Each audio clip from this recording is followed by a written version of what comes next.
নমস্কার বন্ধুরা, মেনকা রান্নাঘরে আপনাদের সবাইকে স্বাগত জানাই। তো বন্ধুরা, আমি আজকের আবার একটা রেসিপি নিয়ে চলে এসেছি, ভেটকি চিলি ফ্রাই। তো কীভাবে বানাচ্ছি আপনাদের সঙ্গে শেয়ার করছি, পুরো রেস্টুরেন্টের মতন বানিয়ে দেখাবো। তো এইভাবে আপনারা বাড়িতে বানিয়ে দেখতে পারেন, খুব সুন্দর হয়েছে আর টেস্ট হয়েছে, দারুণ টেস্ট হয়েছে। তো রুটি, পরোটা সবের সঙ্গে, এটা ফ্রাইড রাইসের সঙ্গে সবেতেই খেতে পারবেন। তো চলুন আমি রেসিপিটা বানিয়ে কীভাবে বানাচ্ছি আপনাদের সঙ্গে শেয়ার করছি। তো চলুন, আমি প্রথমে ভেটকি মাছটাকে ম্যারিনেট করে নেবো। তো ভালো করে ধুয়ে এটাকে আমি ডুমুর কেটে নিয়েছি। তো ভালো করে ধুয়ে পুরো চেপে এগুলোর জলটা পুরো বের করে নিয়েছি, দেখুন আমি দেখাচ্ছি। এবার এর মধ্যে দিয়ে দেবো প্রথমে আদা বাটা দিলাম 1 চামচ, কাঁচা লঙ্কা বাটা দিলাম, আদা রসুন বাটা দিয়ে দিলাম একটু,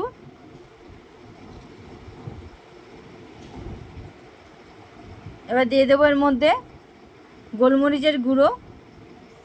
এটাকে 10 মিনিট জন্য আমি ম্যারিনেট করব। নুন দিয়ে দিলাম উপর থেকে, করে নুন ছড়িয়ে দিলাম স্বাদ মতন। একটা লেবু এর মধ্যে চিপে দিয়ে দেবো। দেখুন আমি একটা লেবু চিপে দিয়ে দিতে মাংসটা খুবই সফট হবে, নরম হবে আর টেস্টটা হবে, আঁশটানি গন্ধটাও থাকবে না। তো লেবুটা চিপে দিয়ে দিলাম, দিয়ে ভালো করে এগুলোকে একসঙ্গে ম্যারিনেট করে নেবো। খুব ভালো করে মাখিয়ে নিচ্ছি। দেখুন এটা খেতে এত সুন্দর হয়েছে, পরোটা, রুটি, ফ্রাইড রাইস সবেতে এটা খেতে পারবেন, এত সুন্দর খেতে হয়েছিল।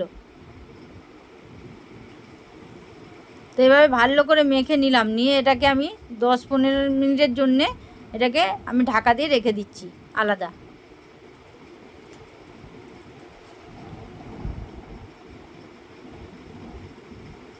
তো রেখে দিলাম, 10 মিনিট পর ফিরে এলাম। এর মধ্যে আমি দিয়ে দিলাম 2 চামচ মতন ময়দা, আর এখানে কর্নফ্লাওয়ার দিয়ে দিলাম 2 চামচ মতো, দিয়ে ভালো করে আবার একসঙ্গে এটাকে মাখিয়ে নিচ্ছি।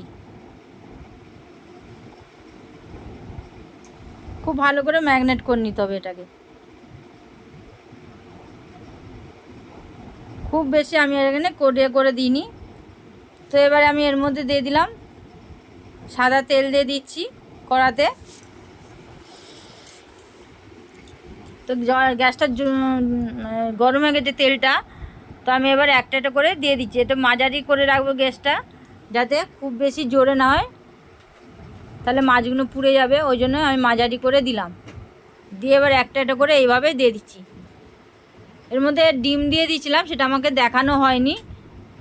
একটা ডিম দিয়ে এটাকে একটু ভেজে নিতে হবে, তাহলে এটা ভালোভাবে ভাজাটা খুব সুন্দরভাবে হবে আর টেস্টটাও খুব দারুণ হবে। আমি এখানে একটা ডিম দিয়ে দিয়েছিলাম, ডিমটা আমার ফাটিয়ে দেখানোর সময় আমার দেখানো হয়নি, ম্যাগনেটটা করে নিয়েছিলাম। তো এইভাবে দিয়ে ভালো করে উল্টে পাল্টে এইগুলোকে ভেজে নেব। খুব ভালো করে সবগুলো একসঙ্গে ভেজে তুলে নেবো এক এক করে।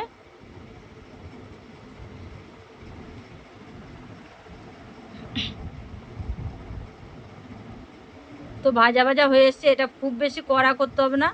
আর এত সুন্দর ভাজা যে ম্যাগনেট হয়েছে, দেখুন ছিঁড়ে হয়ে যাচ্ছে। ওখানে এবার সব আস্তে আস্তে করে তুলে নেবো এগুলোকে। তো অন্যদিকে একটা বাটিতে নিলাম, এখানে আমি চিলি সস নিলাম,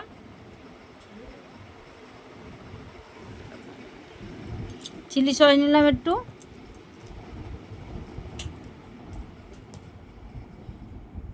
আর টমেটো সস নিয়ে নিচ্ছি।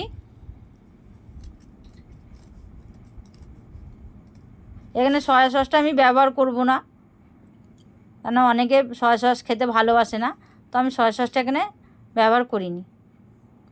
তো আমি এখানে এইভাবে দিয়ে ভালো করে এটাকে ফাটিয়ে নিলাম, দুটো একসঙ্গে দিয়ে খুব ভালো করে ফাটিয়ে নিলাম, দেখুন মিশিয়ে নিলাম।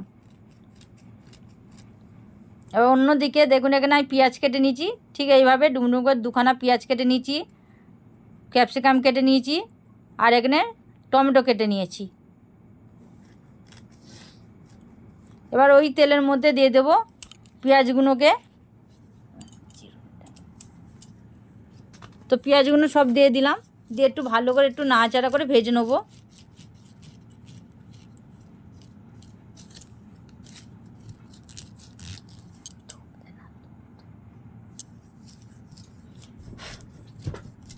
তো একটু ভাজা ভাজা করে নিচ্ছি, নিয়ে ওর উপর এবার নুন দিয়ে দিলাম যাতে পেঁয়াজটা একটু নরম হয়।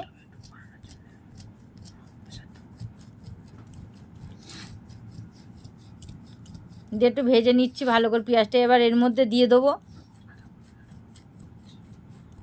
ক্যাপসিকাম আর টমেটোটা দিয়ে দিলাম, দিয়ে আবার কিছুক্ষণ এটাকে ভেজে একটু ঢাকা দিয়ে রান্না করে নেবো যাতে একটু নরম হয়ে যায়।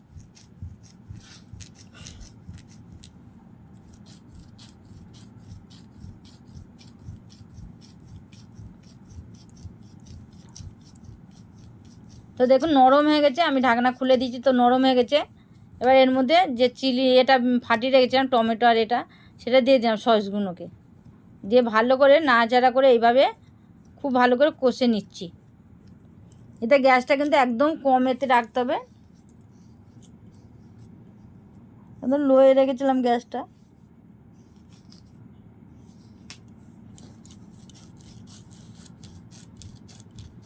এটা বাচ্চা থেকে বয়স্ক সবাই, বাড়ির সবাই এটা খুব পছন্দ করবে, এত সুন্দর খেতে হয়েছিল। তো একটু বাটিতে যে বাটির জল দিয়ে সসটা ইয়ে করে রেখেছিলাম ফাটিয়ে, সেই বাটির জল একটু সামান্য দিয়ে দিলাম।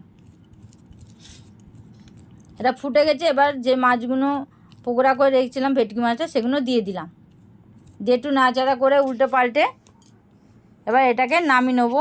নুন মিষ্টি দিয়ে, নুন দেওয়া আছে তো এবার মিষ্টি দিয়ে নামিয়ে নেবো এটাকে। যে সকল বন্ধুরা আমার ভিডিওটা দেখছো, তো বন্ধুরা এটা সাবস্ক্রাইব করে দেবেন, আর একটা লাইক করে দেবেন, আর অনেক শেয়ার করবেন যাতে ভিডিওটা আমি যেন কোনো রেসিপি ছাড়লে আগে আপনাদের কাছে পৌঁছে যায়। তো আমি মিষ্টি দিয়েছি একটু, আপনারা যেমন খাবেন ঠিক সেই মতো মিষ্টিটা দেবেন। তো দেখুন হয়ে গেছে, একদম কি সুন্দর দেখতে হয়েছে, কালারটাও খুব সুন্দর হয়েছে, আর টেস্ট তো এত সুন্দর হয়েছিল বলার মতো না, দারুণ টেস্ট হয়েছিল। তো দিয়ে এবার আমি এটাকে নামিয়ে নিচ্ছি।